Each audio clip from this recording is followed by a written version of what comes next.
Hey there, small fry, welcome to Itch.io Tasty, the series where we put a word or phrase into itch.io and see what kinds of interesting games we get for ourselves. This week, with it being sort of a Dark Souls-y week, I decided I'd put in Dark Souls, because why not? And one thing I learned is there's a lot of games out there that call themselves the Dark Souls of something. We've got a lot of Dark Souls of things for you. Well, we've got 4 of them actually, and we're going to look at them right now. So without further ado, let's get cracking. First up is Sleepless Temple, describing itself as a turn-based tactical dark fantasy roguelike. Well, it kind of doesn't work. That's the shame of this one. It's sort of... I appreciate the idea. They've got a kind of top-down, turn-based battle system where you're one pentagon fighting against another pentagon with little MS Paint-style hands and a sword, and the idea is to take turns creeping towards one another and taking part in methodical combat. The problem is that it's just kind of messy. It's clearly unfinished, and the game isn't trying to hide that, but even with that being sort of publicised, it's still not quite ready for public consumption. I mean, I'd say it's actually too far from ready for public consumption, if I'm being perfectly honest with you. One of the main things is when you kill your opponent, the game just seems to freeze and doesn't do anything. It just has a perpetual waiting warning appear at the top of the screen, and the only way to get out of it is to go back to your desktop and close the entire program down and play again. Otherwise, commands don't seem to work properly, and as you can see, there's clearly placeholder art there, because I don't think you're supposed to be 2 pentagons fighting each other, but there you go. So, I appreciate the idea. I think it's a really nice idea, but I'm going to have to give this one 2 Esther shards out of 10, I'm afraid. This brings us to Grail, and our pick of the week, actually. I say week, as if we do this weekly. We don't. It's the pick of this episode, nonetheless. This is Grail, and it calls itself the Dark Souls of One-Touch Gaming.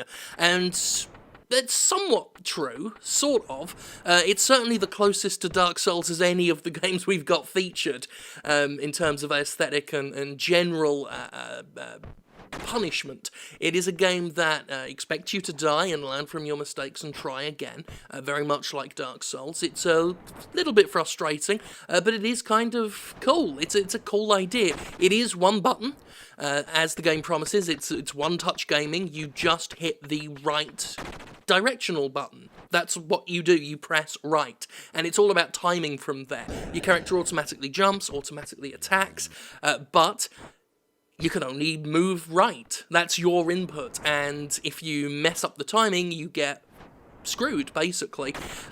That's cool. It can be a little annoying, say if you overshoot a button that you have to stand on to make a door open. You've got no option but to just sort of kill yourself, which is a shame.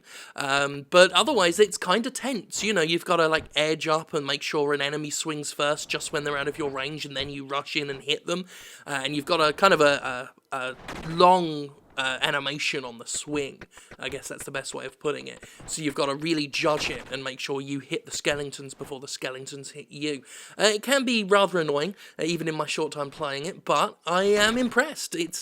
I really like a game that can take a really simple stripped down input from the player and somehow make it compelling and interesting, and that's what Grail does.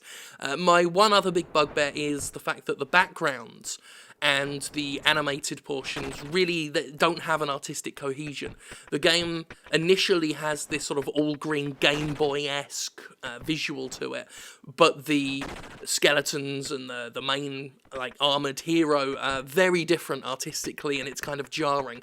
I would say either change the backgrounds so that they're more like that, sort of more stylistic and cartoonesque, or change the characters. So they don't necessarily have to be green, but make them, look like they belong in that world, because right now they don't.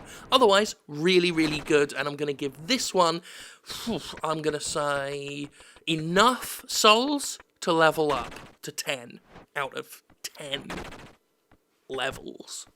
Threefold Trials. This one calls itself the Dark Souls of Match 3 puzzle games. You can be the Dark Souls of anything, apparently.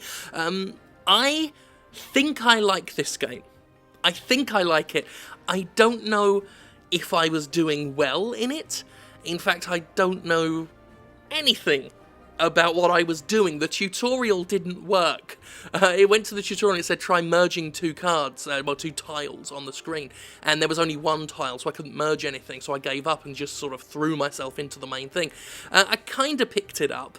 If you get similar looking tiles next to each other, you can move the board like up, down, left, right, and merge them together, and the idea is to keep merging and building, almost like combining herbs in Resident Evil. That's kind of what it is, actually, but you're turning trees into castles because of some reasons. And there's some weird little RPG elements in it. You can strike treaties up with bears, because why not? There are random cards that get played. And all in all, I played this one longer than any of the others, just because I found myself very absorbed into it. I had no idea, like I say, if I was winning or losing, but it was very calming. Very zen, if you will, and yeah, I just found it incredibly compelling, even though I still don't know exactly how I was doing, or whether I was doing anything right or wrong, or even if there was a fail state or an end state, I don't know. I went for 127 fucking turns, but it was kind of endearing in its own special way. So I'm going to give this one Threefold out of Trials. Which is kind of good. Yeah. The final offering on our Souls-flavoured video is Guardian of the Sacred Banyan. Now, this one calls itself the Dark Souls of Pixel Platform, and it's not. It's not. I won't even finish the sentence. I think what we're seeing, and we're seeing this a lot with certain things, is some games consider themselves the Dark Souls of something just if they've got someone with a sword and some armour. And that's not actually how it works. This game bears no real resemblance to Dark Souls whatsoever, and it's also really not that good. It's a very simple little, left to right platformer. You press a button to hit enemies, and that's about it. I didn't get very far into it because there's no real depth to the combat system. There is a block button, but it's not very responsive. The game isn't responsive at all. The character that you're playing frequently gets stuck in the ground because there's tiny, like almost imperceptible bumps in the floor that the character can't get past. So altogether, really not well cobbled together. Shouldn't really be calling itself the Dark Souls of anything. It's I would just call it it's a pixel platformer of pixel platformers. Not the pixel platformer, a pixel platformer. It's not that great, so I'm going to give this one pinwheel. Anyway, that is Dark Souls. The Dark Souls of itchy-o tasty episodes, and I hope you enjoyed looking at some of the games. I do highly recommend checking Grail out, actually. I do think that's good.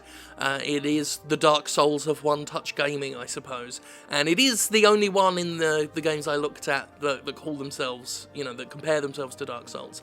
It is the only one I've played that actually comes close to mimicking some of the flavour of the Souls games, even if it isn't, a Souls game. Clearly it isn't. It's better than that fucking slashy Souls that they put up on iOS to advertise Dark Souls 3. God damn, that was friggin' awful.